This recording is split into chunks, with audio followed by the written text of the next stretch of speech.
this is a serious era of Bitcoin where we're going to have to fight for Bitcoin's existence. Yes, your Bitcoin is permissionless and it can cross borders and it can do amazing things. And if the government wants to suddenly, retroactively call you a terrorist for sending some money to some, nice Canadians, and that's a reality that's coming for all of us, I think, with these FinCEN regulations and other overarching regulations that I expect in the future, because the one thing the government is not going to stop doing is it's not going to stop trying to dox Bitcoiners, and it's not going to stop trying to tax Bitcoiners.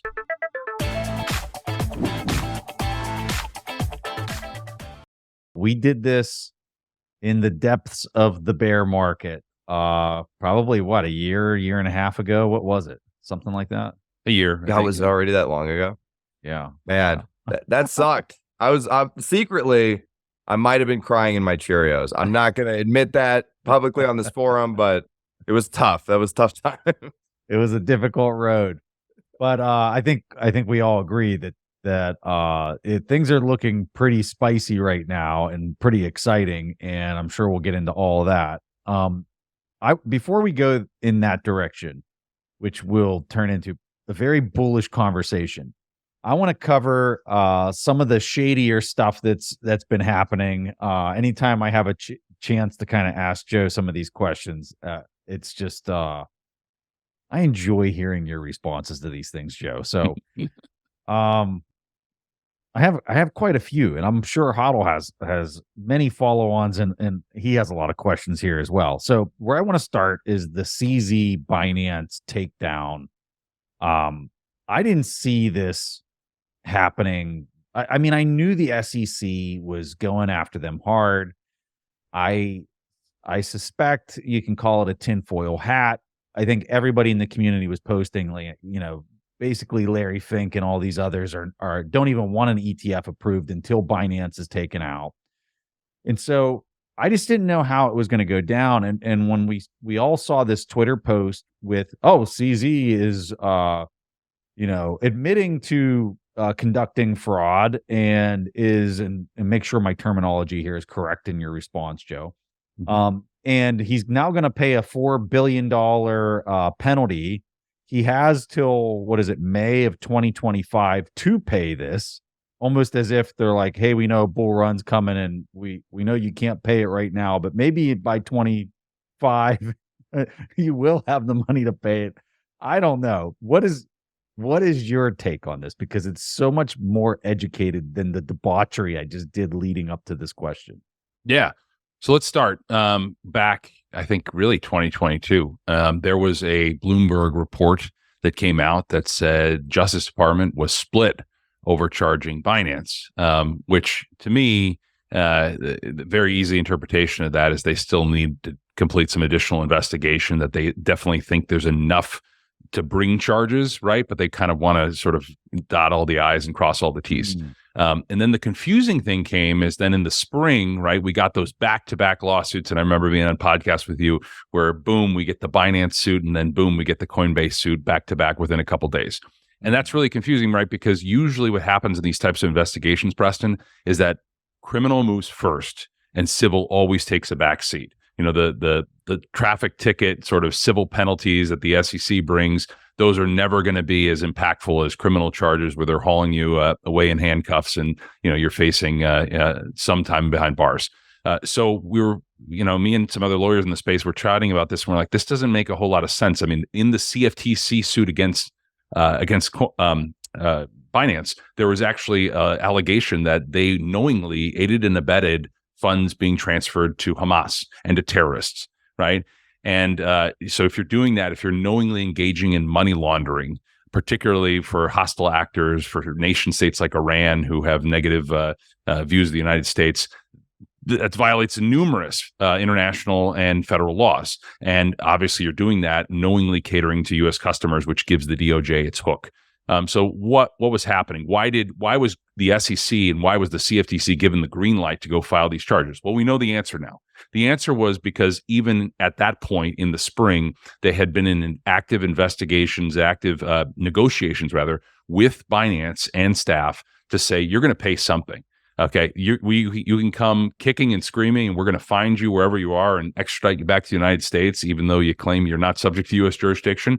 or you can come with us and come along and let's negotiate some agreement you may not like, you may not be comfortable with, but at least you can live with, and you might, not have the same fate as someone like SBF. So that's an easy calculus, right? That's an easy thing if you're facing certain prosecution from the U.S. government to continue negotiations. And that's why DOJ probably said, we're close enough on a deal that we're going to green light this and say, you guys go ahead, SEC, CFTC, you do your thing, because we're going to probably get this guy to plea. So that's what happened.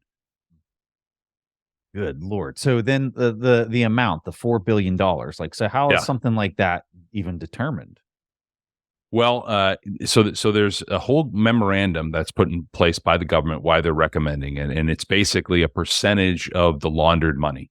So I don't have all the numbers, some of which are still protected by seal, but I think the idea is that you're taking a certain upper threshold of what is in fact, and it's negotiated, right? It's not necessarily the whole full amount, but they're going to say we can agree to this and we will support this if the government backs the plea. So I think there was some calculation where they said, based on some conservative estimates, it was like 25 to 30% of the laundered money.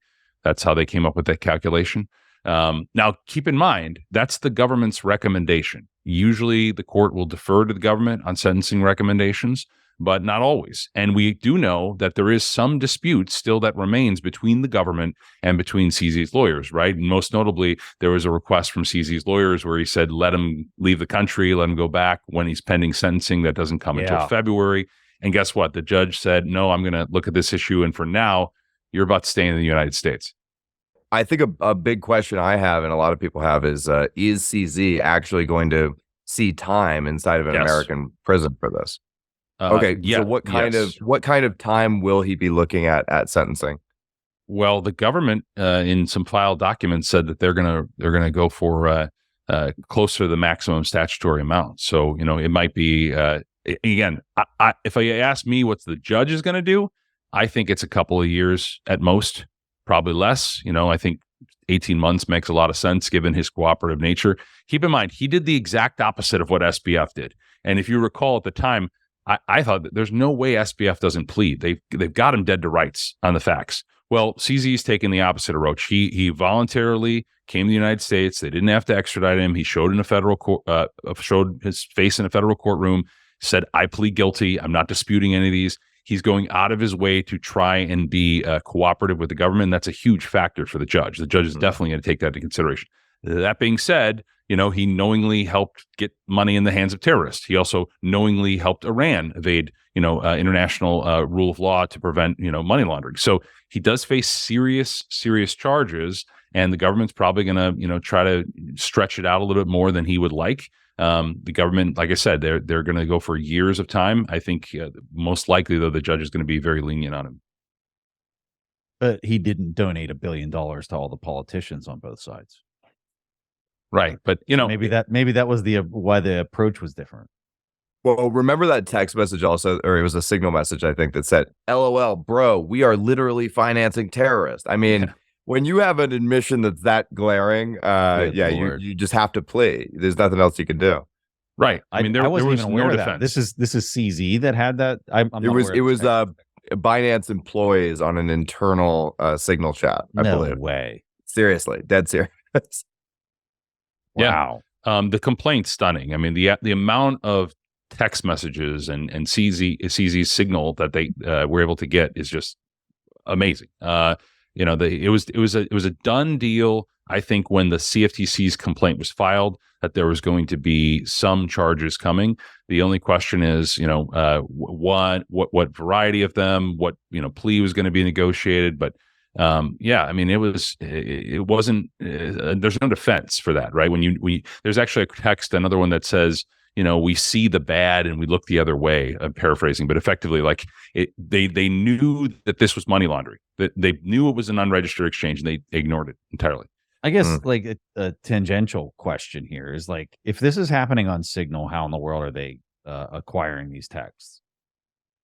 Dude, I personally, let me go full tinfoil hat. Yeah, I have always thought that Signal is a cutout for an intelligence agency, because I don't know if you remember this, but the FBI put out a list some years ago that were like, here are all the encrypted chat apps that we don't have access to. And it's like, Signal, yeah, we can't get that one, bro. Go ahead and use it, criminals. Right? To me, almost and also like an if you have one, advertisement.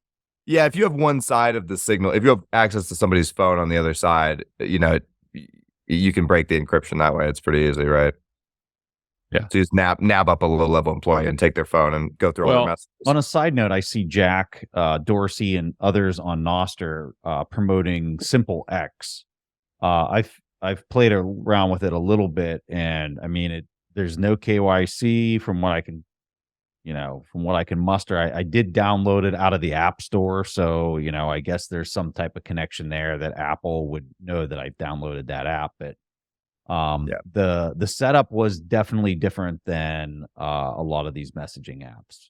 Whenever I did set it up, I don't know if you guys have played around with it. I think anybody, I mean, Joe's the attorney. I'm sure he'll echo this thought, but anybody who's out there using Signal because it's, air quotes, Secure. encrypted, and you can just like, oh yeah, bro, let's talk about financing Hamas over Signal. Probably not wise. Yeah, I mean, listen, in cases I've been involved with, people think because they're sending it over Signal, there's no way it gets out, which is just nonsense, right? Because there are numerous ways that if you compromise someone who's getting the message, they can preserve it, right? They can take a screenshot of it, they can take a photo of it, and they can preserve it. So it doesn't really get you off the hook. Once something is in writing, it no matter how encrypted or how secure, it can always be compromised. But one more I want to give to you, Preston, for your audience here. Yeah. This is from the CFTC complaint. It was actually referenced in the government sentencing memorandum. In February of 2019, going back to 2019, the chief compliance officer, Samuel Lim, LIM, of Binance says, regarding Hamas transactions, Lim explained that terrorists usually send small sums as large sums constitute money laundering. And then his colleague replied, who they don't name the colleague, which is interesting, but it says, can barely buy an AK-47 with $600. Like, come on, they are here for crime.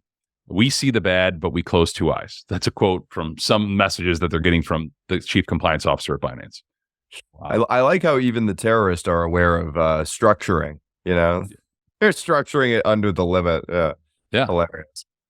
I want to go a little bit outside of this particular topic, but it's it's tied to the Senator Warren letter that she wrote to the president, which was immediately followed by this FinCEN proposal that like the next day.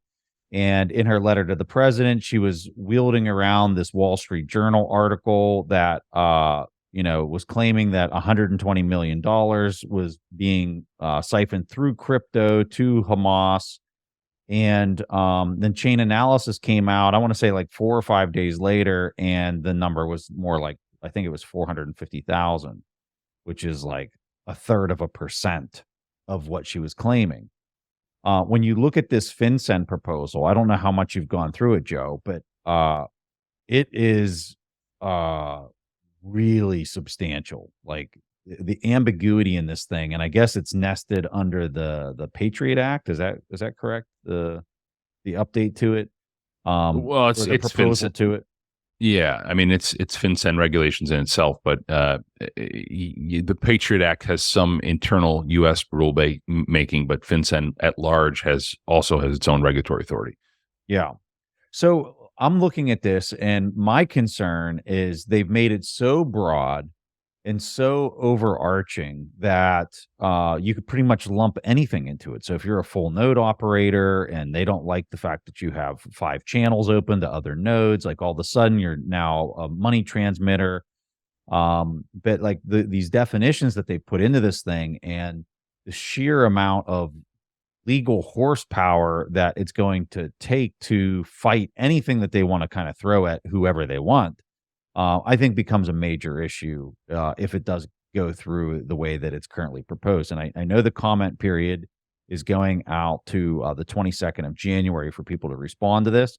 I'm trying to type up something that kind of addresses, they had like 30 or 40 questions that they proposed to the public to respond to in their public record for this proposal. I'm trying to address all of these questions and put it out there on Twitter for people to kind of look at, template. If they like it, they can post it right into the register to respond to some of these questions and some of the points that are being proposed in this FinCEN proposal. I want to hear your point of view on this, because that's my point of view. I think that it's just they've taken 1 million pounds of threw it against the wall, and like it's just gonna stick. Like there's no way you can clean it all off. Like it's just there. There's so much to try to respond to, and the burden of proof is now on anybody in this space to try to defend themselves. Right. So I work both in Bitcoin and represent some crypto clients as well. And we've had talks about this at length. And I think what everybody who's listening to this, if they're involved in the Bitcoin space, should have in their mental model is that there will be laws that are passed internationally, nationally, state level, local level, that are overbroad, that are vague, that are confusing, that will not withstand scrutiny when challenged from a judicial perspective. What I mean by that is that a government regulator has an vested interest to craft the broadest possible legislation, the broadest possible rulemaking, because they don't want to have to be in a situation where they don't have the teeth to do what they need to do. Okay. Yeah. Now, the problem with that, and we see this in many industries, they see this in the insurance context with some of my clients, when you have a very broad law that is confusing, that is vague, it is in welcoming challenges. Okay. Mhm. And the way to fight back against this, I truly believe, and you too might disagree with this, is the court system. The court system is very willing to strike down laws that are void, that are void for vagueness, that are overbroad, that basically capture innocent activity. And the court system has sort of a hacksaw where they can cut away at some of these provisions to clean them up. And I think from the regulator's perspective, they'll say, that's fine. We'll take the legitimate challenges. And if the courts want to pare back our authority, so be it. But that's the way I think this goes. I think it goes with overbroad, vague statutes that are passed. So there's no doubt they have something to use to go after these folks. And then at the end, they say, yeah, all the legitimate folks, they're going to have to bring legal challenges to cut this thing up and make exceptions from a judicial perspective. Have a judge basically make the exceptions to protect the innocent activity.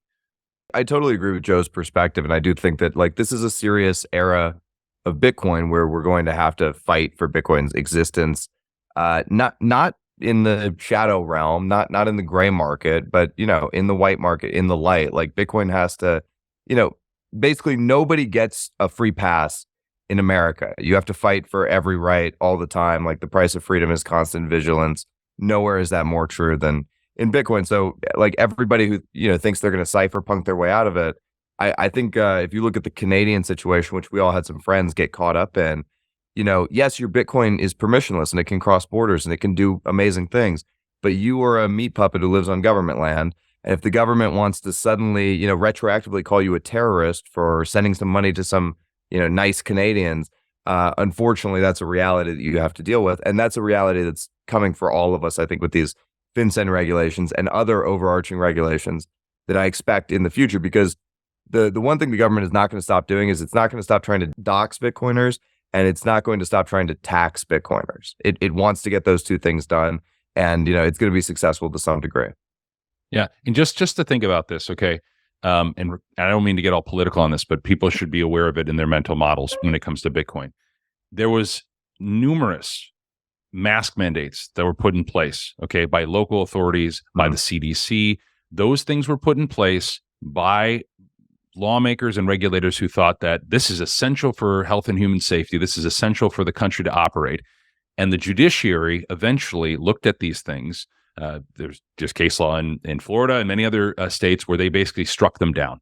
They said these things violate and exceed your authority. So the reason I bring that up, not to go down a dangerous path that's controversial, is because if they're going to do that with health and human safety, with a national epidemic or pandemic, if they're going to do that with that, what do you expect for Bitcoin, right? You should expect in your mental model draconian, overbroad legislation and regulation that you need to challenge through the legal process. And thank God we live in the United States where there's an active judiciary that will hold the feet to the fire. And this Supreme Court, okay, has displayed consistently a tendency to err on the side of liberty and freedom. That's one thing that the United States has going for it is the United States Supreme Court is currently constituted is very much focused on individual rights and liberties. So that's one thing from your perspective you might want to consider. So the way I've been trying to approach this, and this is where I guess I need your help or just kind of your opinion or point of view. Everything you said is exactly how I am seeing it play out. So I'm thinking, all right, so if we can put as many comments into the register when they have the public comment, and we're commenting, hey, this is violating, this particular piece because of this, all these case law that have this precedence. You're breaching my rights as a citizen because of X, Y, and Z. And you're listing it out as let's say we have 1,000. I think there's already over 1,000 comments on this proposal. But like, let's say there's high quality comments that are pulling case law. Does that provide ammunition to these businesses that are going to be battling this on the other side after it's approved, because they can point back to the register and say, look, we told FinCEN, this person here, Joe Schmo on, the back in 2023 was pointing out that this case law was violating this right. Like, they knew it, they passed it. Does that help their case? Or yes, it does. Yeah. Well, it helps everyone's case, because here's what happens when you make a regulation, and there's numerous different regulatory bodies that have a tremendous amount of power. The sort of shadow government, as people say, like the regulatory state. When they're doing a rule change, and this goes for all levels of government, and you have public comment, and you're soliciting public comment, that becomes part of the official record. Mm-hmm. And what ideally occurs, and this is not always the case, but what ideally occurs, if there are legitimate, high quality comments, like you're saying, the regulator should respond to those concerns. They should say, well, this isn't a concern. These types of legitimate activities shouldn't be affected because of X, Y, Z. So then what happens is, when you're actually as a legal challenge and you have a plaintiff who has standing and can say, no, you were wrong. Your response to the comments was wrong. It was misguided. You didn't understand the technology. You didn't understand the second and third order effects. Then you have something to literally point to when you're in a legal challenge, saying not only were they warned of this by numerous people through the comment period, but their response to the comments was insufficient. They could basically glossed over it and ignored it. Which, to me, if I'm looking at something, depending on the type of challenge that's being brought, if you're a judge and you see that they not only, this is not just like an unintentional consequence, this is something you overlooked as a regulator, I would hold their feet to the fire. It'd be a little bit, I would apply more scrutiny to them and their process if they purposely ignored legitimate comments made by, good actors trying to be comprehensive. Now, they're going to do it anyway, though. I mean, they're going to do it. Yeah. And Henry Kissinger just died today, and there's a quote from him I think of often, which is, "The illegal we do right away. The unconstitutional takes a little longer." That's Kissinger, right? So they're going to do it, right? And we're going to have to continue to fight it in the court. And Joe's going to make a lot of money because we'll fund him. Well, yeah. I mean, listen, this is the biggest. I'll just go on one digression. Okay, the idea that we're going to be able to become the backbone of the global financial system, and you won't have Bitcoiners stand up and won't have them fight for it, I think is just naive, right? Yeah. You're going to have, and by the way, the ETFs are a big part of that process, right? As you have an ETF come to market, you now have more firepower from a legal and regulatory standpoint. Those folks that are going to go in there and advocate, because guess what? We have clients now that have this money, and it's part of our assets under management. And we have to go fight for it. That this is all part of the big process. So aside from the guys saying, everybody should just self-custody Bitcoin, I get it. I understand that. I'm sympathetic to that. But having big entities being willing to put legal firepower and spokesman firepower behind these talking points, that's going to be huge. So I'm gonna prove my psychopathic tendencies here. I've been working on a response to this FinCEN thing for probably 2 weeks. I think I'm at page 35 on this thing. And still not done. And I'm just trying to, I guess what I'm trying to do is just create a turnkey template for people that they can kind of pour through this thing. And they're just like, I'm really passionate about this particular right that's being violated. Here's the case law that backs up why it's being violated. And it just gives them something that they can copy and paste straight into the register on the proposal. So, I'm not a lawyer, but that's perfect. I'm leveraging AI as best as I can. And I mean, it's kind of insane to be able to kind of interact with almost like a lawyer in your pocket. Now, obviously it's not up to, Joe's caliber or anything, but it's definitely good at being able to help me digest all the legal jargon in the proposal itself, and to kind of be able to go back and forth to like try to find nuggets in all of this. So any advice, Joe? Or yes. So I think the biggest advice when you're dealing with regulated, not legal advice. Don't give me no, not legal. Thank you. I appreciate that. No, but the best recommendation I can give you just from a policy standpoint, and this goes at every level, okay, and this will be a continual battle we have over the years, both with state and local and federal lawmakers, is that when you start from the position of what the government is trying to do, right, you have to sort of confront that head on. And I think right here, what is the primary goal? I don't think you should ascribe to them that they're really just, even if they are, right, from a persuasion standpoint, that they're trying to crush the technology, they're trying to inhibit Bitcoin adoption. I think you should approach it, listen, you want to make sure bad actors aren't avoiding, money laundering requirements, aren't avoiding KYC, aren't committing horrible bad acts. Well, here's how you do it. Right. Here's how I would propose a framework that would prevent that from happening. And you try to have a softer touch. Okay. So the advice or recommendation I would give to folks from a policy standpoint of doing this and trying to engage with regulators is say, here's the alternative, Preston, that you would recommend. Because the idea that they're just going to stay hands off when at least, if there's $40 million that's going to terrorists, I think they'd still propose a rule. It could be, your argument's spot on about how it's such a tiny amount in reality that Elizabeth Warren and others are focused on, but it could be $1. It doesn't matter. They're going to go after it because it's a very easy target and it doesn't have the support of other industries. This was my frustration. So a month, I think it was in October, the U.S. had sent $6 billion to Iran.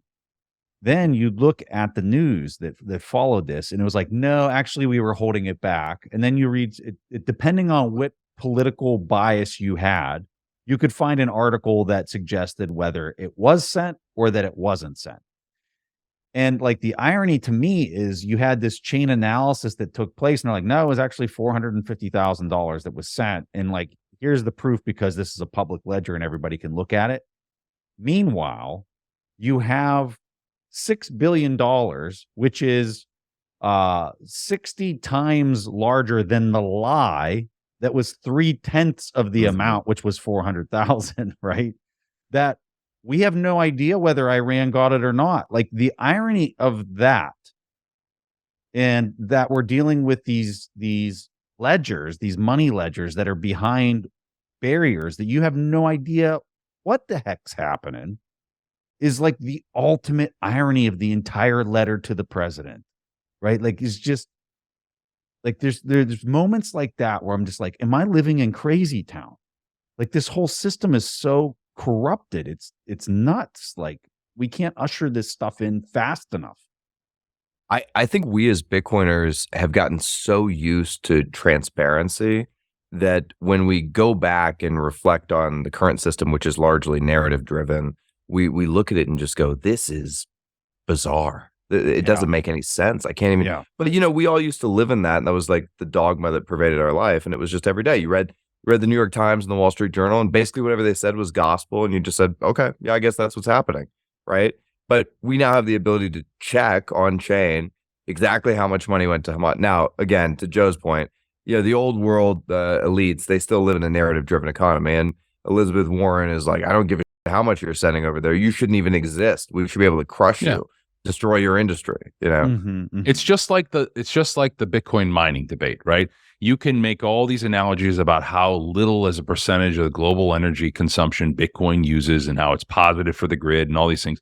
But you're talking to someone who thinks this activity shouldn't exist, period. That is a wasted activity. And so it's not going to be, in my view, it's not going to be effective when you make the argument, well, Christmas lights use up more electricity than Bitcoin, because they would say, well, we like Christmas lights. They have a purpose, right? Like we like to dress up our houses. Bitcoin mining, it's just wasteful. Nobody needs an open distributed, ledger that can't be corrupted and has no single point of failure. That argument doesn't hold water with them, because most people don't have any savings, right? Like, so if you're not able to retain any savings because you're in debt up to your eyeballs and you're playing the debt game, of course you're not going to understand Bitcoin. You have nothing to save, right? Like, and I guess we shouldn't be surprised that that's the majority of the populace around the world, because most people around the world are debt slaves at this point. They can't save any money. They have no disposable income. Bitcoin is that technology for people that have disposable income, that are producing more than they consume. So, which is why UBI is the most bullish thing for Bitcoin ever. I mean, right? That's why yes, Todd and I talk about this. UBI, once we get there, which I think we will, at least many countries will, that's incredibly bullish for Bitcoin, right? Because you're putting money right into people's hands directly, and they can then transfer it into Bitcoin, which is harder than the asset they're being given. Well, and again, UBI is the Trojan horse for the CBDC, because people go, why should I accept this controlled? Other way around. The CBDC is the Trojan horse. Is the Trojan horse that comes with UBI. Yeah. I mean, people will basically say, why should I accept this controlled state money that has time decays on it? And the answer is going to be because, you're getting $1,000. That's pretty sweet, man. Go buy a kayak or whatever, right? So like most people are just going to opt for the short-term incentive there, and they're not going to think about the long-term ramifications. Yeah. And that's what's going to drive the divide between the producers and the consumers in society, is because the consumers are going to be getting all the coupons, and the net producers are going to be holding the Bitcoin, and they're like, I don't accept that. I don't want that. Yeah. So, let's talk about, there was this post recently by Andrew Abacus, and every time he posts, he's posting about Barry Silbert and DCG and Genesis and GBTC. And recently his post that he just came out with is he's not mincing any words here. He's basically saying DCG continues to run a PR fraud games and a fraud via subsidiaries like Genesis. I've heard people say that there's a bunch of marketing that they're seeing on GBTC again. They continue to suck all these fees out of the GBTC product, which is this trust, the Bitcoin trust. But the rest of the entire architecture of Barry's business is bankrupt, and they have huge amounts of liabilities that far exceed their assets. Either one of you guys, like, do you have a take on this? Is my real question on this is, if you're Larry Fink or BlackRock or any of these big Wall Street major players on Wall Street, are you trying to convince, and I know Joe's point of view on this is he doesn't think that there's any type of coordination between the SEC and big Wall Street banks, but I know HODL, you have a much more tinfoil hat opinion like I do.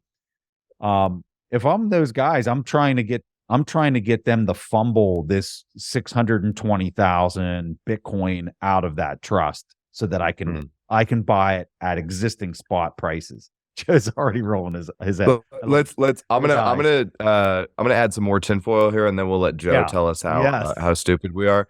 But I do think that BlackRock has a big problem here, which is GBTC is obviously the market leader. They have like some ungodly amount of Bitcoin, 600,000 Bitcoin or whatever, right? Yeah. It is the golden goose of Barry's empire. If you remember a year ago, there was the big FUD item of the bear market was, bro, what if all the GBTC is fake Bitcoin, right? Like, what if they don't have it? What if they lent it all out? That was the big FUD item, right? And I actually went through some diligence on that, with a friend, and then we both decided, they have it. And then we made buys at the bottom, which turned out to be really good buys. But, if you're BlackRock, if you're Larry Fink, you got to get your hand on some, significant amount of Bitcoin to be the market leader here. And there's really no way you can do that without running the price. So listen, I'm not alleging that there is some sort of a conspiracy here, but it's a big club, and I don't think Barry Silbert is in it. You know what I mean? Like, and I don't think they want to let Barry Silbert in it. I don't know the kind of massaging and, unspoken agreements that go on, where in the smoky room. And okay, now Joe can tell us how, the logistics actually work. I agree with you, HODL. I'm with you. Let's hear Joe's point of view. Okay. So Grayscale is probably most responsible for the ETF that's going to come in January. And you have to start with that position because Grayscale defeated the SEC under a very high standard that was difficult to meet, proving that their treatment of the spot product was arbitrary and capricious. Grayscale met just a few weeks ago, actually, just at the, I think it was the later part of October and into November, maybe, they actually met with the SEC. And they pointed out to the SEC that they had something called the transfer agent agreement with BNY Mellon, which will allow them to convert to the spot ETF. And there have been other, well, I gotta be careful with what I'm saying, but there are other indications that Grayscale will be launching its conversion at or near or potentially even before some of the other players in the market. So What? the notion, yeah. So the notion that they're going to be somehow sidelined from this process when they're meeting with the SEC, where they have effectively, and this is a public document that's become available, where they've effectively talked about an uplisting, that's the term they're using, an uplisting date for the exchange traded product. That is massive, right? That just shows you, from my perspective, that this is going to get green light with all the others. And okay, so if you're going to give them the same treatment as everyone else, plus they've got a massive multi-billion-dollar advantage structurally because they have all these customers and they have this huge pot of money and they're going to be lowering their fees, why would anybody move and incur a taxable event potentially when you've already closed the discount? What advantage does BlackRock have?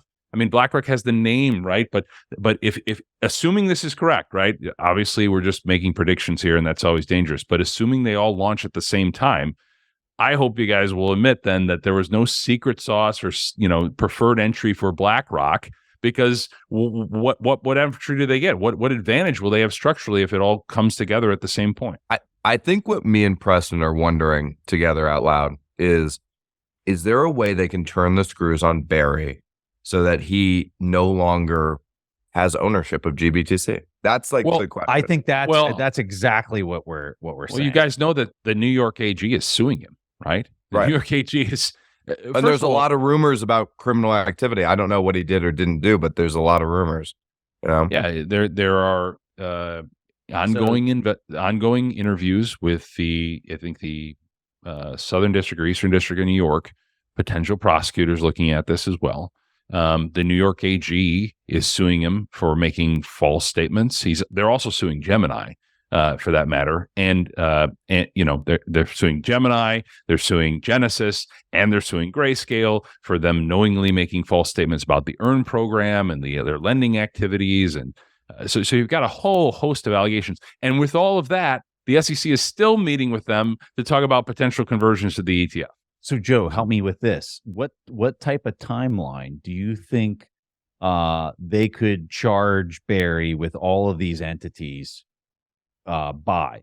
Could it happen prior to this ETF date that I know you've posted about being early January? Could something happen between now and then where it's like, oh, hey, Barry, it's gonna be $2 billion, and then you're off the hook? Right. And then he's forced to sell the GBTC product straight into the hands of, call it, BlackRock. And then he has just enough to pay the bill because of the premium that he would get for his 620,000 Bitcoin. Hey guys, I just wanted to jump in here and tell you about today's show sponsor. Every once in a while here on the show, we talk about investing in gold. And one of the most common objections we hear is that gold doesn't produce a yield. Warren Buffett said, if you own 1 ounce of gold for an eternity, you will still have 1 ounce at its end. But what if I told you that Warren Buffett is actually wrong on this, and you can earn a yield on your gold? 7 years ago, Monetary Metals figured out how to start paying a yield on gold and silver, and they've been growing their clients' holdings ever since. With a Monetary Metals account, you can earn 2% to 5% on gold and silver, paid in more ounces of the physical metal by leasing it to qualified businesses. Or if you're an accredited investor, you can earn double-digit returns in their gold bonds. The best part about it is that you can leverage the power of compound interest, but in physical ounces of gold and silver, exponentially growing your total ounces over time. And they charge 0 storage fees. Head over to monetary-metals.com/growmygold to learn more about how it works and to get started opening an account. That's monetary-metals.com/growmygold. Well, when you say charge, there's an active suit right now by what is her name? Letitia James of New York, right? She's suing that $1.1 billion in losses related to fraud committed by Gemini, Genesis, and DCG. And that's pending right now. And the product, if he was going to sell the GBTC product, is worth $1 billion. A little bit more, $1.5 billion, somewhere in that ballpark. You're talking about the trust? Yeah. The trust, brand. he can't. The brand. Yeah. Because he can't sell the trust. I just don't want anybody who's holding GBTC to think that he can reach into the trust and get the Bitcoin. But if he's going to sell it, if he's going to sell it, these were the numbers that I had heard. It was around $1 billion to maybe $1.5 billion that he could sell it for. Sure. But why would he? Well, why wouldn't he? If okay, let's put on our thinking caps here for what we would do if we were him. Yeah. If we were him, okay, the most important thing he can do right now, free advice, right? Not giving advice, but free. You know what I mean? The most important thing he can do is do whatever is necessary to ensure when the ETFs launch in January that he is right there, right in the mix of things, that he gets his conversion done day one. If he does that, you, number one, get a bunch of new inflow, which means your fees are going to be coming through. You can string the litigation along for as long as possible. And again, this New York AG suit was filed just in October. And you guys know how slow litigation moves. It can take years, potentially. There haven't even been charges brought from the feds, right? So if charges come from that answers my question. I don't understand that timeline of like how long that would take to shake out. It could take years. Oh, okay. Yeah, it could take years. I mean, that's why you want people. That's why the feds always go for. We want you to plea. We want you to plea. Yeah. We bring the hammer because we can get justice and we can make headlines and we can get money and we can do it instead of years. We can do it really quickly. I mean, look, they ran this SBF case. That was like, rocket docket, right? That was filed last year and they just got a conviction. When did the conviction come? Last month? He was convicted like in 2 hours or something. His sentencing will not be until March. Ironically, CZ will be sentenced in February before SBF. How is that possible? Because he pled. That's it. Oh, yeah. Okay. No trial. I have a friend who was given a private audience with Barry a few months back.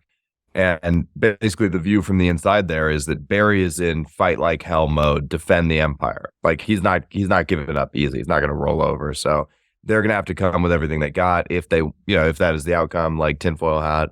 And then, I also think Barry's a pretty smart guy. And if he did things that were unscrupulous, I would imagine they were papered in a way that was legal. That's just my personal feeling about it. He's also got a suit against them by the Winklevi, right? The Winklevi are suing him directly, saying he personally misled them about the Genesis and DCG and committed fraud on them. He's a big blocker. Like how smart could he be, HODL?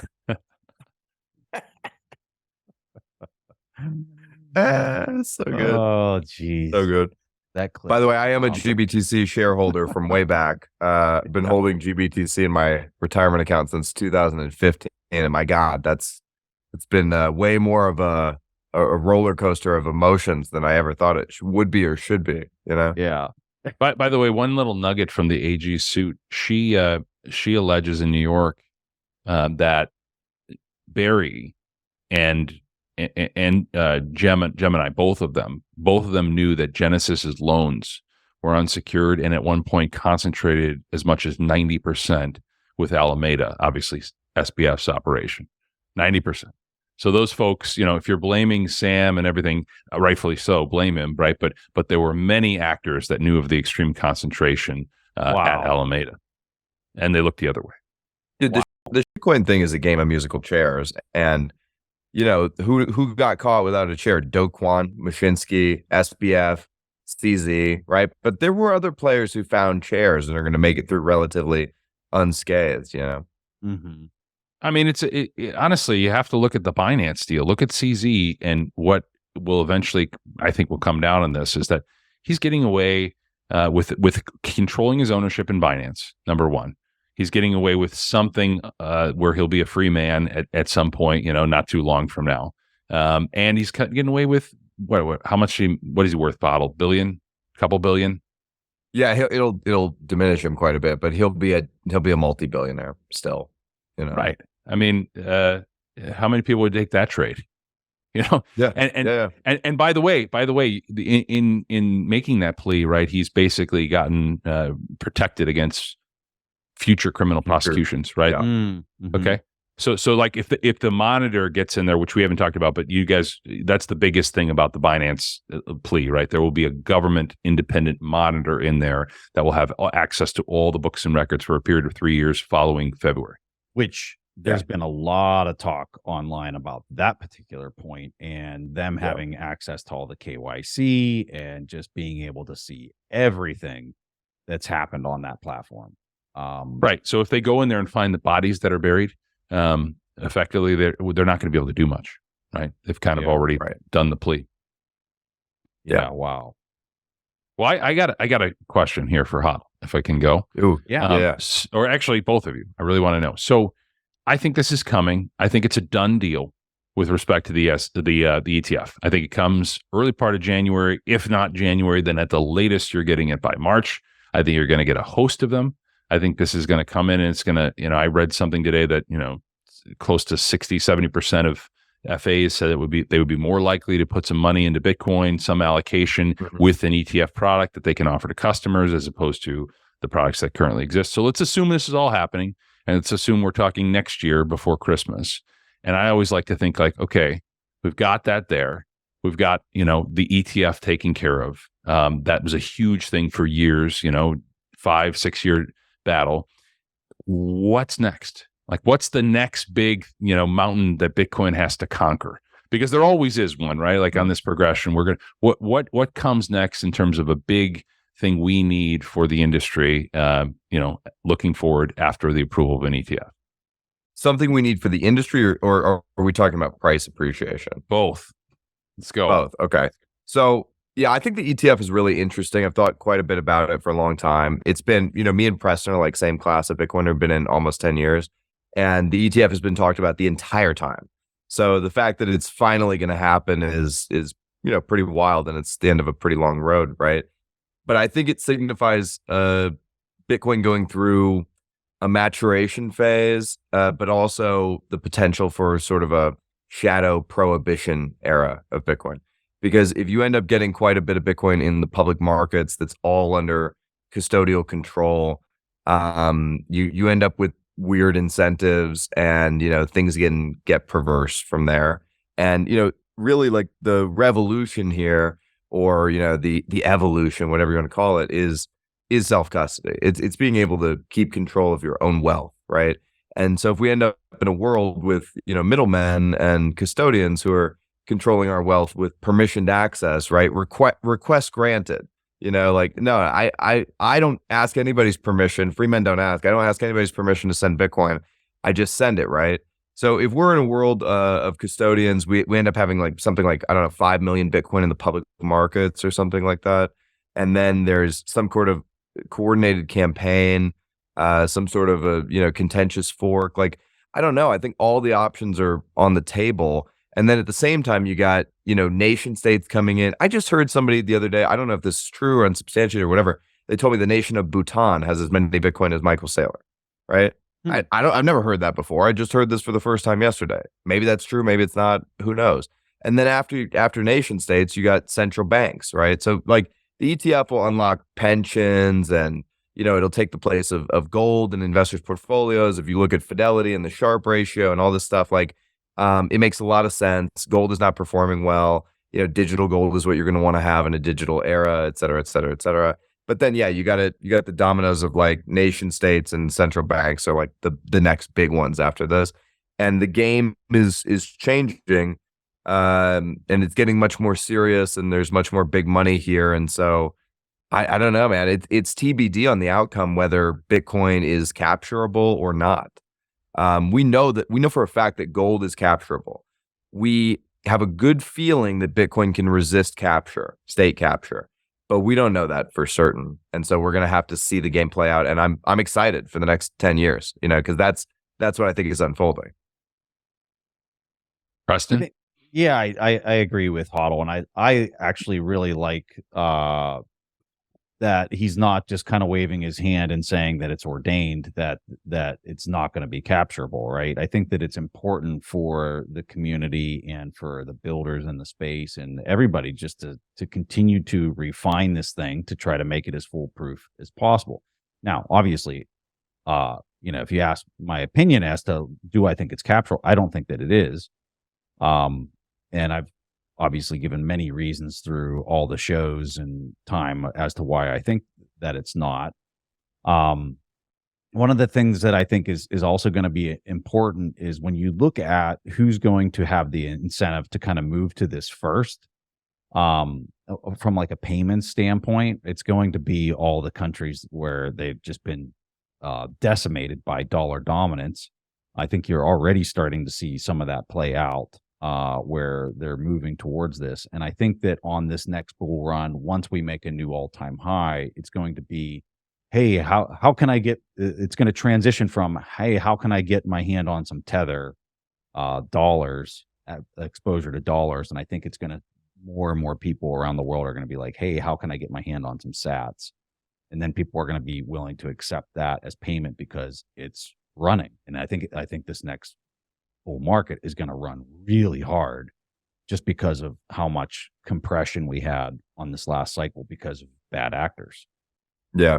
By the way, I think in terms of price appreciation, those scenarios is, in my opinion, if Bitcoin is capturable, you have kind of a cap on it at $1 to $2 million.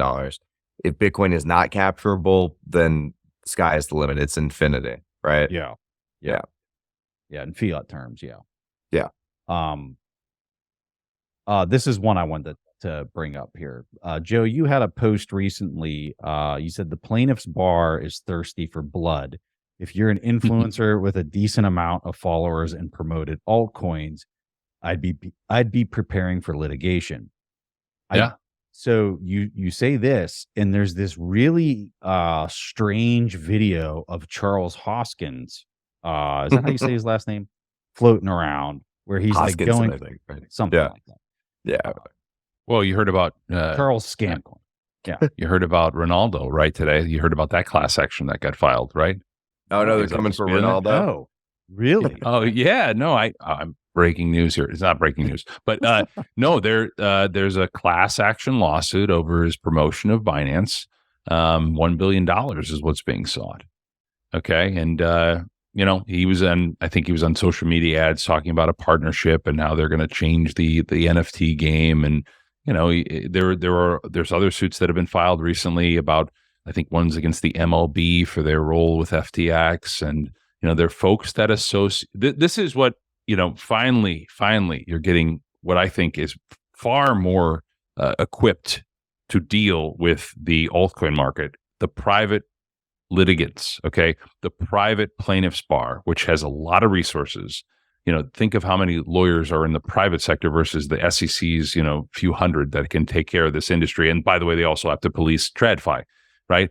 The plaintiff's bar finally is realizing you can file class action lawsuits against these entities. You can group a ton of people who have lost huge pots of money betting on all these different assets that aren't Bitcoin, and you can haul them into court, make them answer for why they did what they did and why they made representations about things. And even if the cases don't all stick, right, enough of them settle because of the extreme defense costs that are involved in some of these things, that is in some ways difficult for folks. So it's not the DOJ, it's not criminal, right? But in many ways, it is on par with what the SEC can do, because this is a big thing. I think HODL and I have had a lot of discussions on Clubhouse and elsewhere about this. Like, at the end of the day, what the SEC can do is they can go in there and do really two things. They can get an injunction, which is a court order that says you cannot do this in the future, or they can effectively issue a speeding ticket that you have to pay X amount of fines. You have to pay such disgorgement that of your profits that you made money on. But that's it, right? That's the end of, I think people were under the misapprehension that Ripple executives were going to end up, behind bars or something. That's not what the SEC does. The suit is a civil enforcement agency trying to recover sums of money. So To me, if you equip the plaintiff's bar with thousands and tens of thousands of potential litigants and they file class actions over anyone who's issuing these types of things, in many ways, that's going to be, transformative, because you're really going to have to be on guard for the variety of different suits that are going to come. Yeah. I mean, the SEC's got to find you first, though, Joe. And they can't find Richard Hart. Nobody, if anybody's seen him, let the SEC know. Because they can't find this guy. I mean, on that guy, I just don't know how anybody could watch this guy like decked out in like the Louis Vuitton gear. And it's like, it is the most vibrant, like weird stuff. Like, how could anybody look at that guy? Press, I figured this out. Seriously. Like, so, I okay. You know how the Nigerian email scammers will misspell words as a filtering mechanism? The full Gucci tracksuit is a filtering mechanism for anybody with an IQ above 100, So if you're taking financial advice from a man in a full Gucci tracksuit with a male purse, that's a filtering mechanism. Oh my Lord. It's just so weird. Like people like that, like I just can't block them in my Twitter feed fast enough, because it's just like, it's like toxic chemical that you pour into your brain. Like I can't even look at that kind of stuff. It's just, it's amazing to me that people still, buy the thing and still think it has some value. That's just even crazier part. Well, here's a question. Here's a big question. Is there going to be, there's a lot of actions, enforcement actions, like Joe said, like the private sector is getting wise to what's going on here. Are we going to see another, celebrity endorsed and, fueled Bitcoin bubble? Are we going to see another one? Is there another alt season? Yeah. Yes, for sure. I think what are they selling this time? Last time it was monkey pictures. Is it dog pictures? Like what do you pivot to when you had that sheer amount of insanity on the last cycle of like, and it wasn't even like they were different monkey pictures. It was the same monkey with like different teeth or different sunglasses, or like somebody just went into like an AI bot and was like, here, just bang out like 10,000 pictures of this same monkey with like different hair and different whatever. And we're going to sell each one of these things for like they were doing it with rocks. There was JPEGs of just a rock and they were selling. It's all money laundering. It has to be money laundering, right? There's no other rational thing that would say that a JPEG of a rock could be $100,000 or whatever the crazy amounts were. It's money laundering. Yeah, well, some of it's coming to Bitcoin, right? With this ordinals and inscriptions thing like that I keep seeing people on Twitter all the time talking about how they're purposely going to try and drive up the cost of transactions with these things put on chain, and that's where the money's going to be, and that they can give use cases for Bitcoin beyond just a store of value. What do you guys think about that? Is that that's going to be a weird cycle, right? If you've got a lot of this stuff on Bitcoin. Here's where I'm at on that is I came up with the analogy that putting sending a super high transaction fee to put an ordinal on the blockchain is kind of like paying for a first class Emirates ticket to fly your Beanie Baby collection across the Atlantic. And it's like, I'm a capitalist. If you want to do that, that's your prerogative. Like, yeah. I'm happy to sit in first class with next to your Beanie Baby. It's ultimately more, it's more space for me anyway. You couldn't describe it any better than that. Oh my God. Yeah, I guess my point of view on it, Joe, is very similar to HODL's. Like the real innovation with Bitcoin is it's actually a true free and open market. Whether you like inscriptions or not, like you can do it. So, if these people want to pay really high fees because they want to have this raw data inscribed into the blockchain, and they want to pay thousands of dollars to get it there so that everybody running a node basically has a copy of it, I guess I'm okay with it. And I think the higher fees are maybe forcing us to really kind of think hard about how layer 2 functions and how to keep fees intact and immediate settlement and that type of stuff. So I don't necessarily see that as a bad thing right now. I think that it's actually forcing engineers and the innovators in the space to really kind of think hard about like what layer 2 looks like because of it. So I gotta just this is not my view, but I want to bring this out because I had a tweet about this, and I was kind of surprised because one of the folks on there that I had a similar view, right? You want to pay the money, you want to use up the block space, that's your right. You're burning cash, go to it, by all means. Luke Dash Jr. commented, and he wrote, and I'm just going to quote him verbatim. He wrote, "Forcing every Bitcoin user to do something without their consent isn't okay. Bitcoin doesn't support JPEGs." Then Ari Paul responded, "Clearly it does. I think you mean you want to censor them because literally we can all see it does. So you must be talking about social consensus."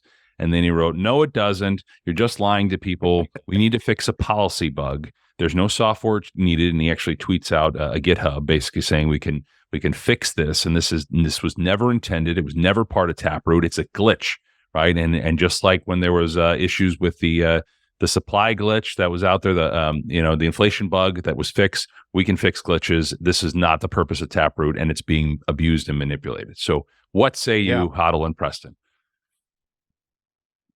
I mean, listen, Luke always has very extreme opinions, and he's a guardian of Bitcoin, and I respect all of his work.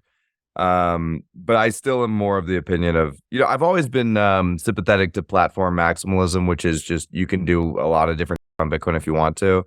But I'm also very sympathetic to monetary maximalism. So yeah, I can't find myself taking an extreme hardcore stance here. The ordinal thing it's not something that bothers me, I think it's a function of fiat itself is a huge part of this, because you have so much just nonsense just sloshing around, and they just add more monetary units into this thing, and there's all these money launderers out there. I think that it's a function that you see. It's so dang prevalent. When money fails, everybody becomes a speculator. So like all these activities are non-value accretive type activities.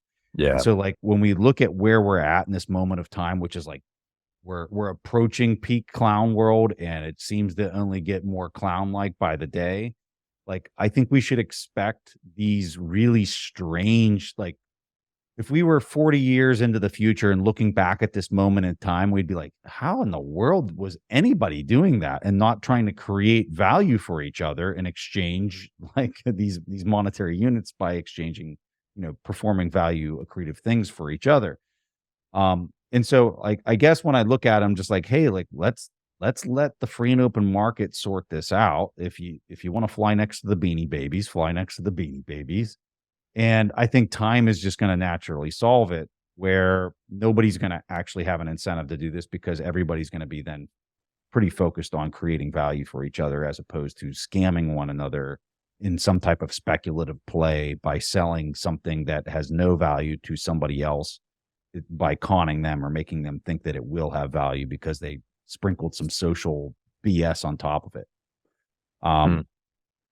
But so let's play it out. Let's say we're 10 years down the road or 15 years down the road, and like this is still, and I don't even know that it would take that long, but like it's still like dominating, and it seems to like maybe be causing other issues that we haven't really kind of figured out with the patterns that are kind of playing out in society. Well, then maybe I might be more on board with where Luke's at right now. Love it. I got another one for you both real quick, because I've been dying to hear this. So you're going to have multiple ETFs launch, right, in January. Just going back to that for a second. As Bitcoiners, right, we love to sort of, say this is the Bitcoiners hardware wallet. This is the Bitcoiners exchange, right? I want to know what you both think coming here, assuming all the ones that have applied, the 8 or 10 of them that are in market, had come to market similarly at the same time. What becomes the Bitcoiners ETF? And I'll just say, full disclosure, I have said publicly that to me, if you're going to try and cater to Bitcoiners that really are passionate about transparency, openness, that sort of thing, free advice again, not advice to any of the ETF issuers. If they want to cater to the Bitcoin community, they should absolutely be transparent about the Bitcoin they hold, give on-chain addresses, be as open and honest about that, and not do the whole we're going to keep the on-chain Bitcoin hidden and secreted. That's my view. I think that's what they should do. I think that should be the strategy, because you're going to be vying for market share. But what do you guys think? What will be, in your view, the Bitcoiners ETF? Is it really going to be BlackRock? Is that going So the obvious answer here is that there is no Bitcoiners ETF, right? And any Bitcoiner worth his salt would never buy an ETF. But I will honor the spirit of the hypothetical, and say that I've always had a lot of respect for Fidelity, and I think Fidelity's been an early pioneer in this space. They have a great, custodial program. They seem to be really, they really get digital assets, and a lot of people, who we all know have come out of there.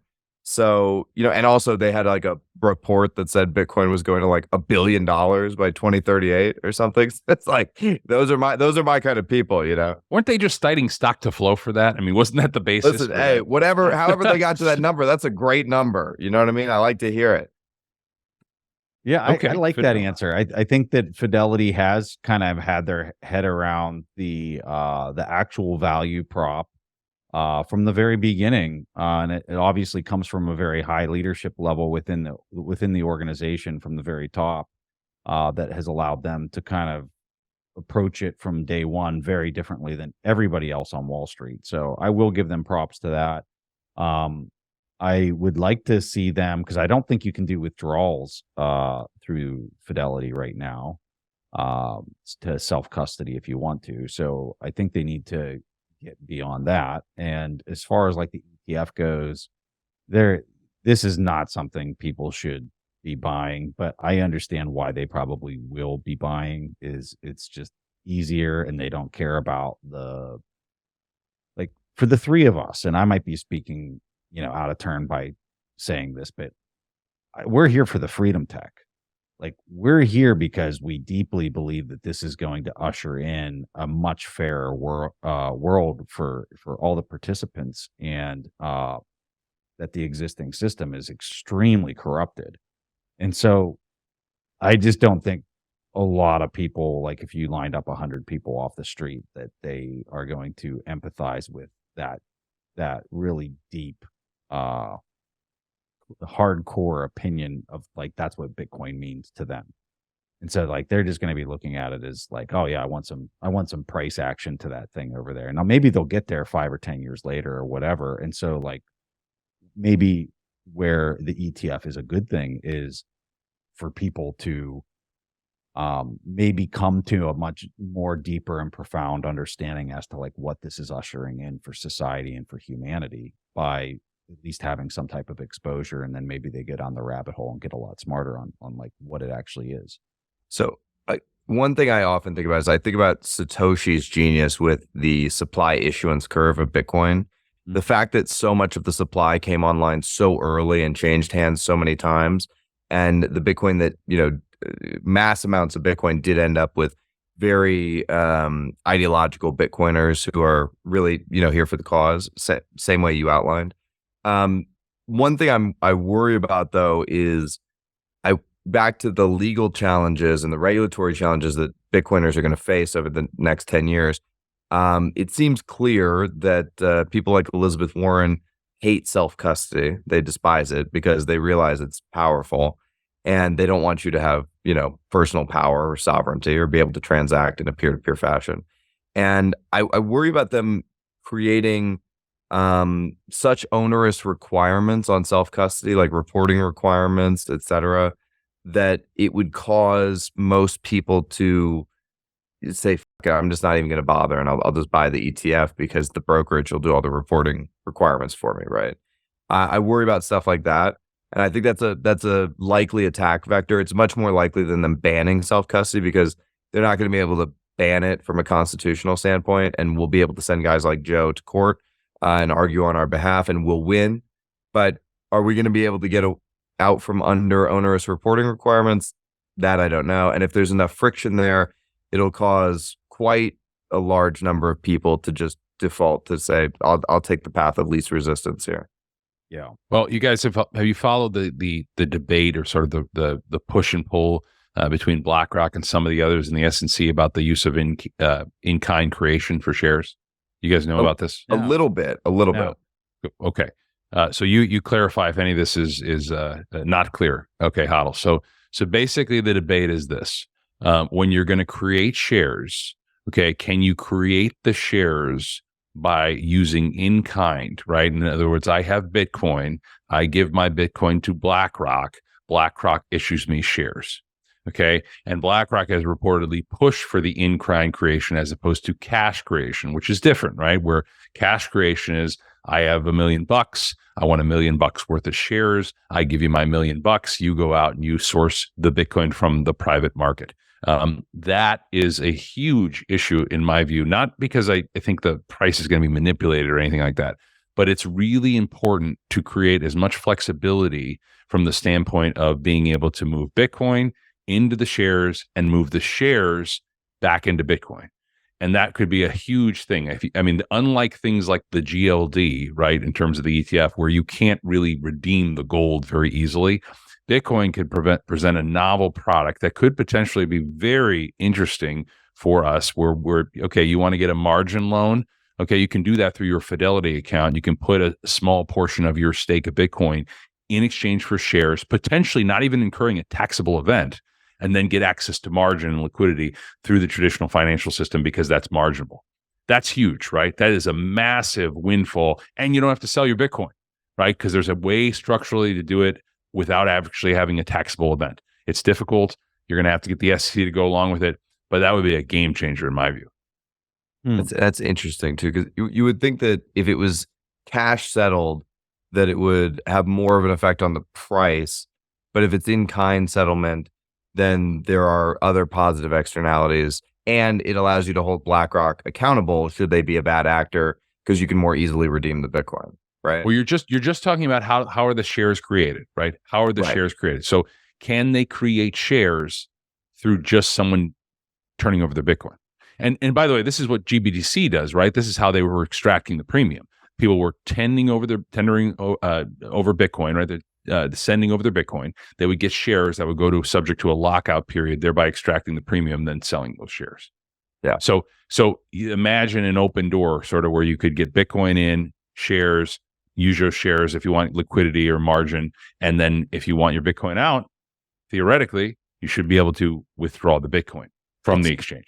So how is this not an attack vector that they could rehypothecate between audits and basically do exactly what happened on this last cycle? Well, I mean, the way you would prevent them from doing that rehypothecation is open transparency about what Bitcoin they hold and when they hold it, and have that number published every day. That's how you would do it. If not, your point is a valid one, right? You definitely have windows there where there's less transparency and between audits where you could kind of slip through and not have all the Bitcoin you purport to have. But this should be something like if you are if you recognize that an ETF on balance is a positive thing, even if it's not the preferred way of holding Bitcoin, you should push for transparency, and you should say, okay, fine, we want if the ETF is going to come and we can't get around it, have it come, but also have there be very clear accounting and use the latest technology. The whole point of Bitcoin is that you can see in real time who holds what. Identify your addresses. Make it clear what you hold. Hopefully, because there's so many that there are going to be entities that choose to treat it that way.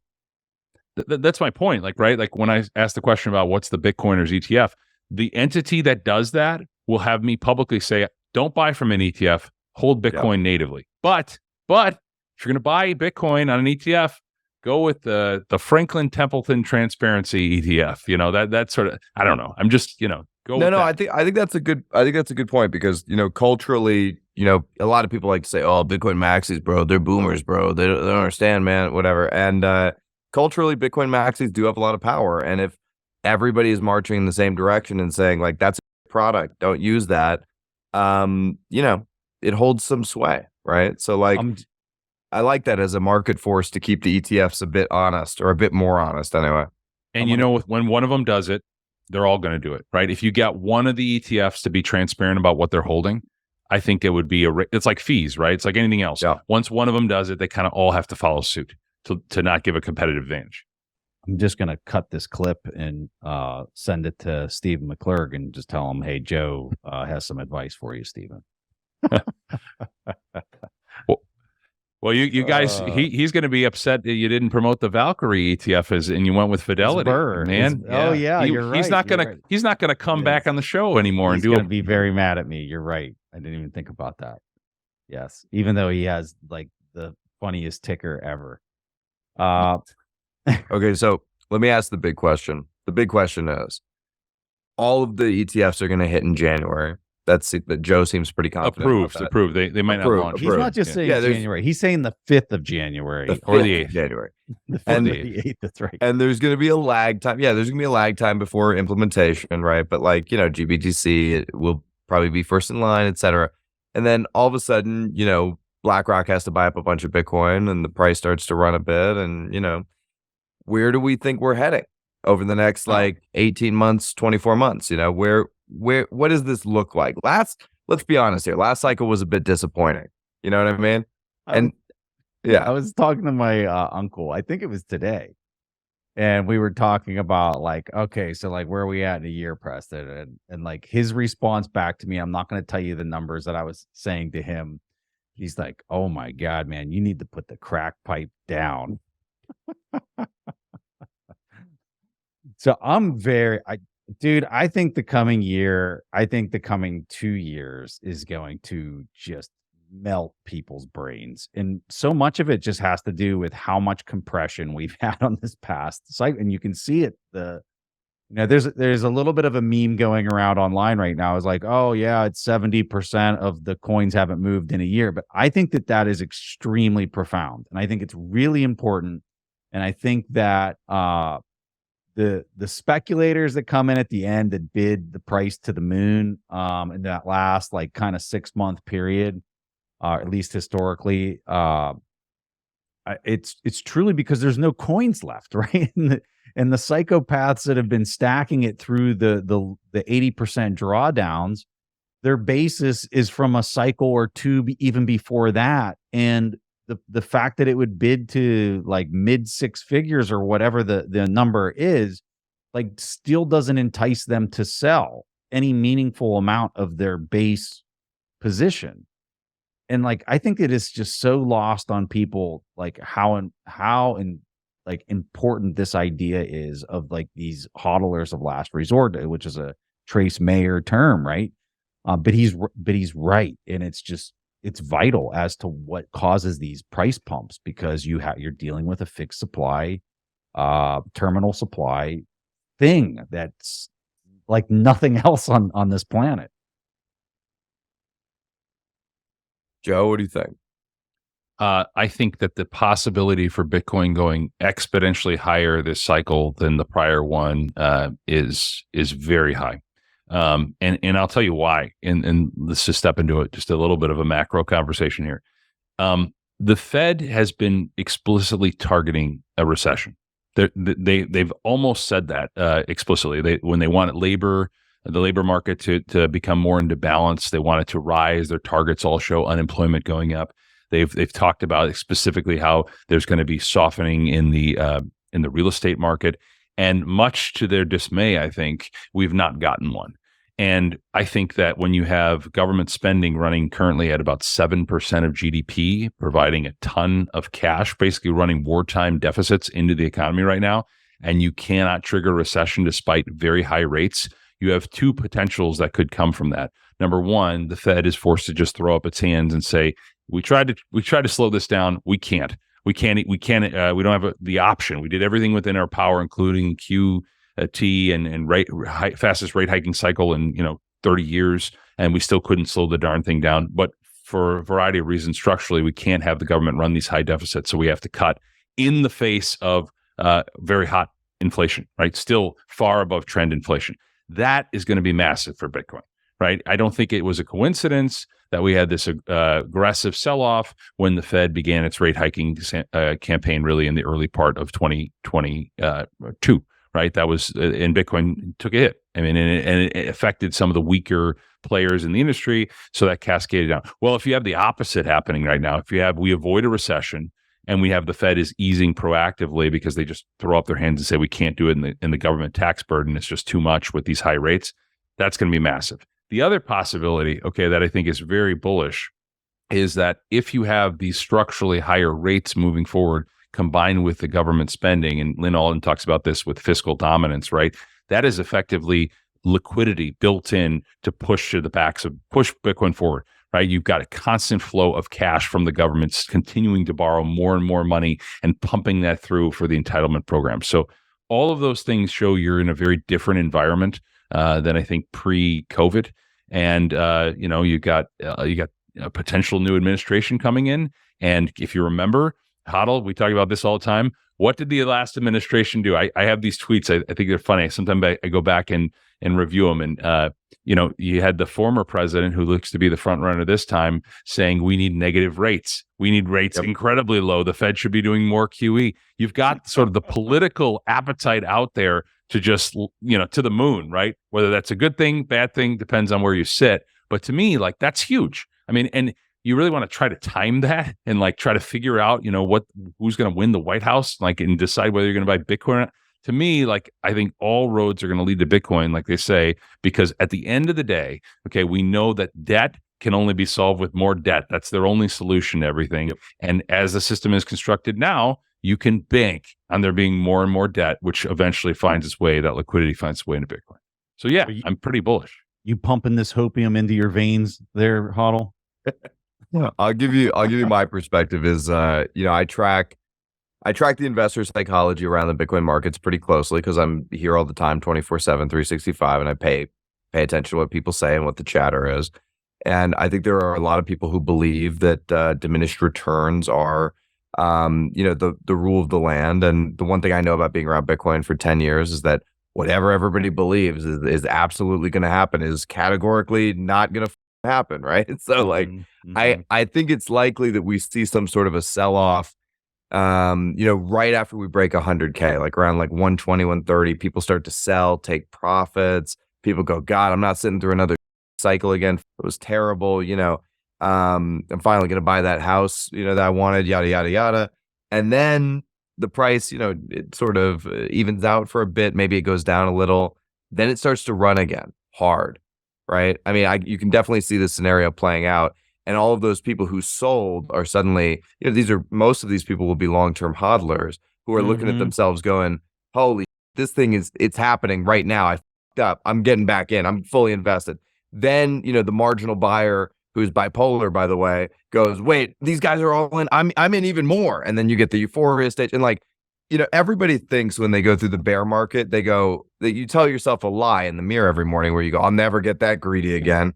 Nope, not me. No, sir. And then price rises and the greed hits you like a ton of bricks and there's nothing you can do about it. You're strapped into the roller coaster again. So to me, I think we're going to see the diminished return narrative get its legs chopped out from under it.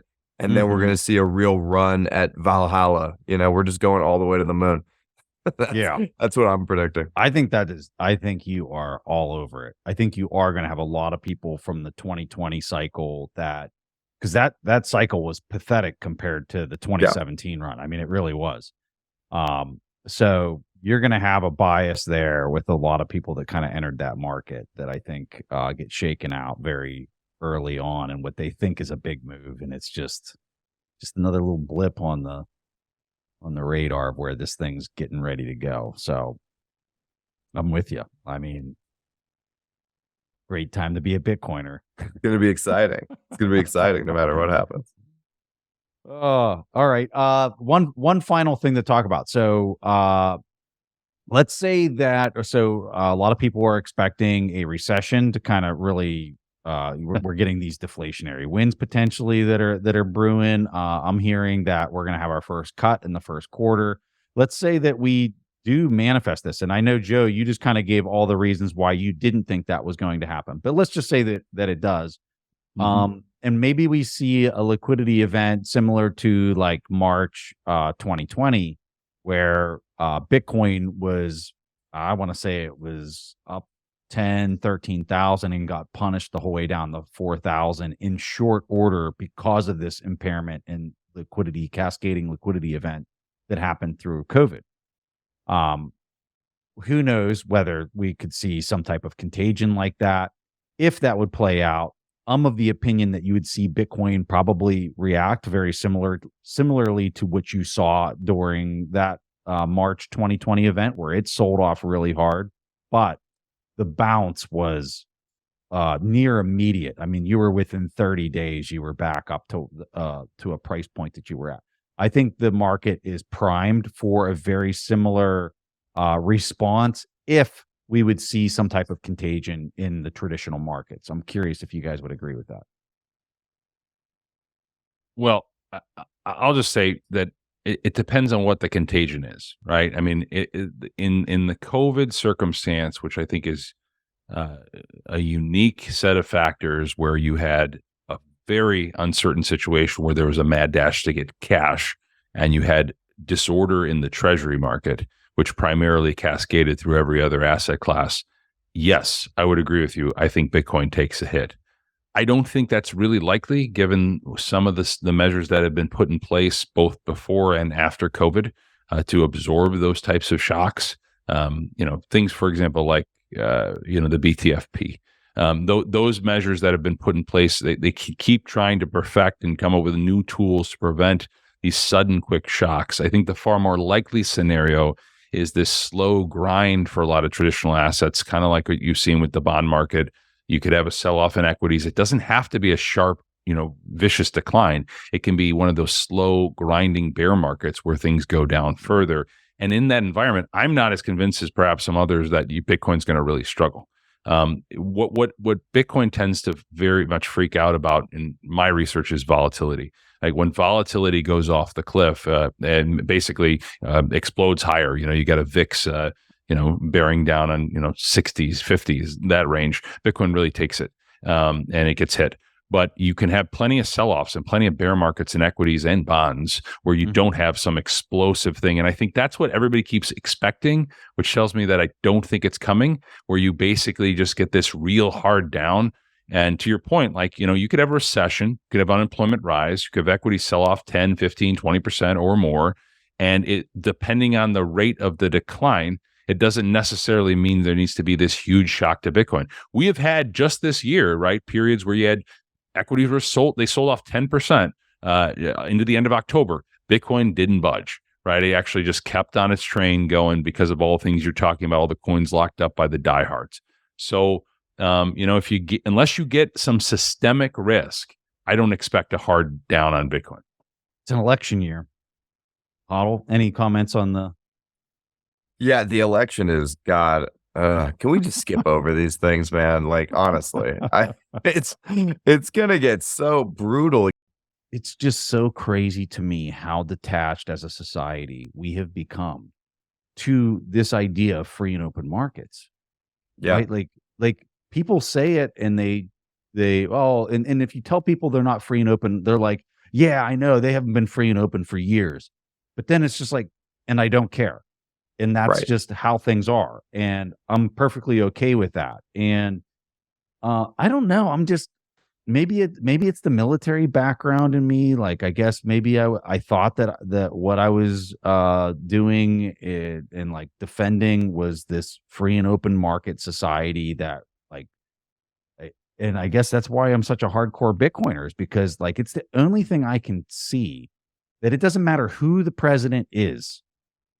Like this thing is a force to be reckoned with respect to actually introducing free and open markets back to society. Well, free and open markets require transparency for one, but they also require personal responsibility. And the problem we have is that people don't want to have personal responsibility. They may say it until their stock portfolio falls 50%, and then you're right. Come on, help me out here. We live in a nerfed world, and if how many people that are investing in their 401ks and just some passive flow of index funds know what is in those index funds? Nobody has any idea, right? And all they know is you throw money at the stock market and it spits back more money. That's all anybody knows, right? There is no capital allocation going on. Charlie Munger just died yesterday, right? So like I mean, Charlie Munger was one of the great value investors, but I learned a lot from Charlie about how markets should actually work. And when I came to Bitcoin originally, I came from a value perspective lens, which I know Preston did as well, and Joe too. And Bitcoin was one of the only places in the world that I actually saw value, right? And when I first bought Bitcoin, it was $200, and I was like, well, if this thing does what I think it can do, the sky is the limit, $1 million plus, right? And that was a crazy thing to think back then. But being able to buy something for 200 that you thought was worth $1 million is, crazy value for money. And that was the lens by which I first approached Bitcoin. And it feels good to actually be doing capital allocation, because if I was wrong, I would have lost all my money, as it should be. That's the way things should be. If you're wrong in an investment, you should lose. You should go to zero. That's right. 10,000 was an insane number back then, by the way. Yeah, it was. It was like, could you imagine if this thing went to 10,000? All right, guys, let's wrap right there. This was a blast. I love just having these candid chats with you guys, and really appreciate your time and just your thoughtful comments. It's really appreciated. Do you guys have anything that you want to highlight? We'll start with HODL. No, nothing to highlight. I think, stay humble and stack sats. That's the best thing anybody could ever tell you. The best advice. So that's it. That's all you need. You're active on Noster. Is that correct? I'm still on Noster, still on Twitter. Joe? Yeah, I always have to plug here. If you want my help in any litigated dispute, I'm always happy to have a conversation with you, talk about anything I can. Obviously, if you've been around in Bitcoin or the larger crypto space, you're aware that, as we talked about tonight, the space is rife with fraud, and there are plenty of good people that have been taken advantage of, and also people that are facing very onerous suits at this point unfairly because of the idea that whenever there's a bear market, whenever assets decline, people bring out the litigation. And I'm very busy, but I'm always willing to talk to new clients. So you can Google my name and you'll find my law firm. Happy to talk. Joe Carlasare at Amundsen Davis. And I'll just say, I think next year is going to be absolutely crazy. I mean, I honestly get excited just thinking about all that's coming down the pipe.